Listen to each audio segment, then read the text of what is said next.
दोस्तों, हाल ही में 30 अक्टूबर को देश के प्रधानमंत्री नरेंद्र मोदी ने गुजरात के वडोदरा में located C295 aircraft manufacturing plant की नींव रखी, जहां अब C295 एयरक्राफ्ट को मिलिट्री यूज के लिए मैन्युफैक्चर किया जाएगा। ये एयरक्राफ्ट टाटा कंपनी द्वारा Spain based Airbus defence and space company के साथ कोलैबोरेशन में मैन्युफैक्चर किया जाएगा। दोस्तों, C295 एयरक्राफ्ट इंडिया में मैन्युफैक्चर होने वाला ऐसा पहला मिलिट्री ट्रांसपोर्ट प्लेन होगा जो किसी प्राइवेट कंपनी द्वारा कंप्लीटली इंडिया में ही मैन्युफैक्चर किया जाएगा। इसके अलावा ऐसा पहली बार होगा जब C295 एयरक्राफ्ट यूरोप से बाहर किसी देश में खुद मैन्युफैक्चर किया जाएगा। दोस्तों, C295 एक बेहद वर्सटाइल एयरक्राफ्ट है। ट्रूप्स और गुड को सपोर्ट करने के अलावा ये parachute, cargo dropping, medical evacuation और मैरीटाइम पेट्रोलिंग जैसे मिशन को भी इफेक्टिवली कंडक्ट करने में सक्षम होगा। साथ ही इस एयरक्राफ्ट को सिविलियन पर्पस के लिए भी यूज किया जा सकेगा। डिफेंस मिनिस्ट्री के अकॉर्डिंग टाटा और एयरबस डील में तय किए गए 40 एयरक्राफ्ट के अलावा इंडियन एयरफोर्स के रिक्वायरमेंट के बेसिस पर और भी एयरक्राफ्ट्स मैन्युफैक्चर किए जाएंगे।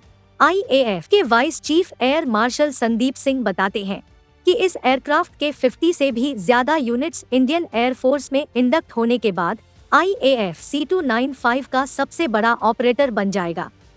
तो आज के इस वीडियो में हम C295 एयरक्राफ्ट्स के बारे में विस्तार में चर्चा करेंगे, जहां हम इस एयरक्राफ्ट की टेक्निकल स्पेसिफिकेशंस को जानेंगे, कैसे ये इंडिया के डिफेंस सेक्टर को बूस्ट करेगा और कैसे इस एयरक्राफ्ट को सिविलियन पर्पसेस के लिए यूज किया जाएगा।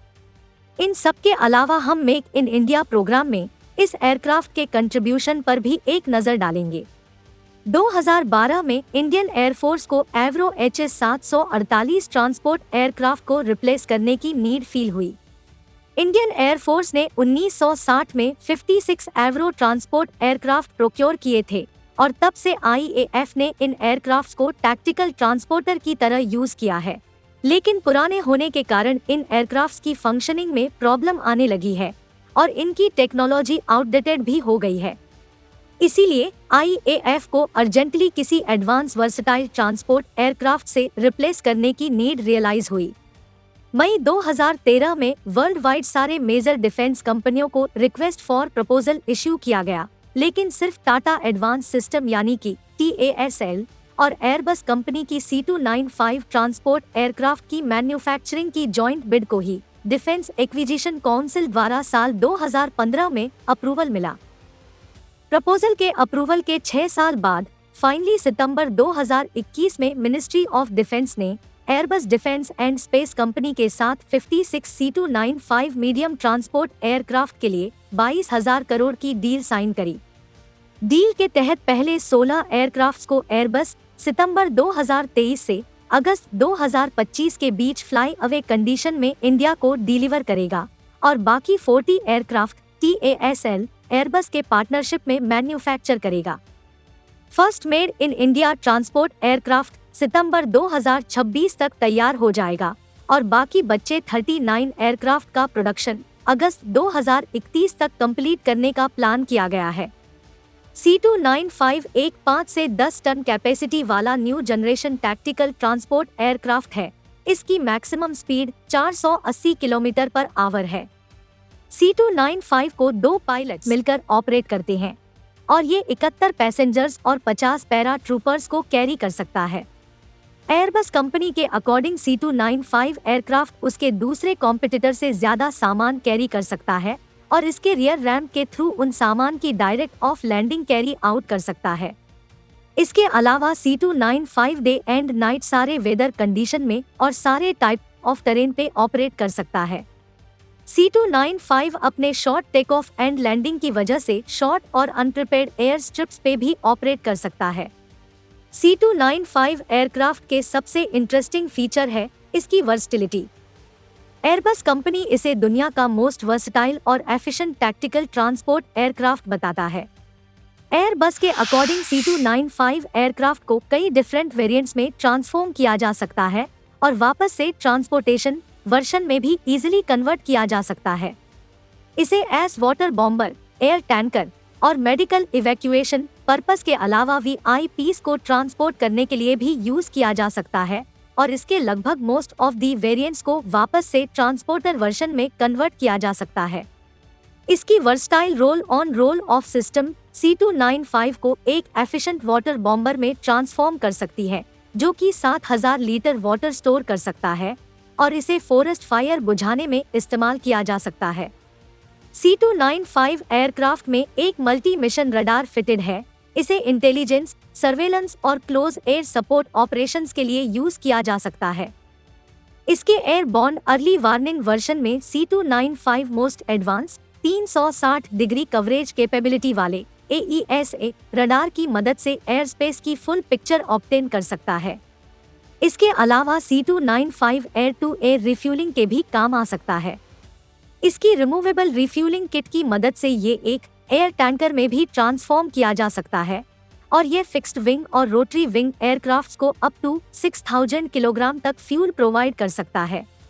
इसके अलावा इसकी C295 परसुएडर वेरिएंट को मैरीटाइम पेट्रोल और एंटी सबमरीन वारफेयर मिशंस के लिए इस्तेमाल किया जा सकता है।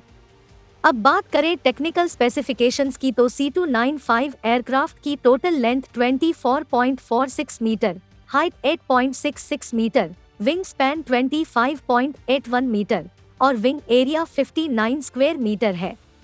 इसके अलावा C295 के कैबिन की लेंथ 12.7 मीटर है और ये इस क्लास के सभी एयरक्राफ्ट्स में सबसे लॉन्गेस्ट अनऑब्स्ट्रक्टेड कैबिन है, जिसमें 71 सीट्स को एकोमोडेट किया जा सकता है। बात करें इसकी वेट की तो C295 की maximum take off weight 21,000 kilogram है, मैक्सिमम लैंडिंग वेट 20,700 किलोग्राम है और maximum zero fuel weight 18,500 kilogram है। वहीं इसकी फ्यूल कैपेसिटी 7,650 लीटर है। लास्टली इस एयरक्राफ्ट में Canada based Pratt and Whitney company द्वारा manufacture 2 PW127G turboprop engines इस्तेमाल किए गए हैं। तो दोस्तों ये थे C295 एयरक्राफ्ट के स्पेसिफिकेशन। दोस्तों C295 मैन्युफैक्चरिंग प्रोजेक्ट्स के बाकी सारे एडवांटेजेस में से एक ये भी है कि ये मेक इन इंडिया प्रोग्राम को बूस्ट प्रोवाइड करेगा। ऐसा पहली बार होगा कि C295 एयरक्राफ्ट यूरोप से बाहर किसी देश में मैन्युफैक्चर किया जाएगा और इंडिया ऐसा करके C295 मैन्युफैक्चरिंग करने वाला वर्ल्ड का 12th कंट्री बनेगा। मीडिया रिपोर्ट्स के अनुसार इस एयरक्राफ्ट के 96% पार्ट्स इंडिजिनसली बिल्ट होंगे। इसके अलावा मैन्युफैक्चरिंग से लेकर असेंबली और क्वालिफिकेशन से लेकर डिलीवरी और मेंटेनेंस तक का काम इंडिया में ही होगा और इससे सिर्फ टाटा कंपनी को ही नहीं बल्कि इंडिया के और भी माइक्रो, स्मॉल और मीडियम इंटरप्राइजेस को बेनिफिट मिलेगा। डिफेंस एक्सपर्ट्स के अकॉर्डिंग ये प्रोजेक्ट इंडिया की डोमेस्टिक एविएशन मैन्युफैक्चरिंग इंडस्ट्री की ग्रोथ को एनहेंस करेगा और इंडिया की इंपोर्ट डिपेंडेंस को भी कम करेगा। सिर्फ यही नहीं, डिफेंस एक्सपर्ट्स का मानना है कि आने वाले 10 से 15 सालों में इंडिया दूसरे कंट्रीज को भी एयरक्राफ्ट्स एक्सपोर्ट करता नजर आएगा। इसके अलावा C295 मैन्युफैक्चरिंग प्रोजेक्ट जॉब्स भी क्रिएट करेगा। मिनिस्ट्री ऑफ डिफेंस के अकॉर्डिंग ये project directly 600 highly skilled jobs और 3000 से ज्यादा डायरेक्ट जॉब्स क्रिएट करेगा और इसके अलावा 3000 मीडियम स्किल जॉब्स भी क्रिएट करेगा। C295 एयरक्राफ्ट मैन्युफैक्चरिंग प्रोजेक्ट का लॉन्च इंडिया के लिए एक हिस्टोरिक मोमेंट है। दोस्तों ये थी एक analysis C295 aircraft manufacturing project और C295 एयरक्राफ्ट के स्पेसिफिकेशन के ऊपर।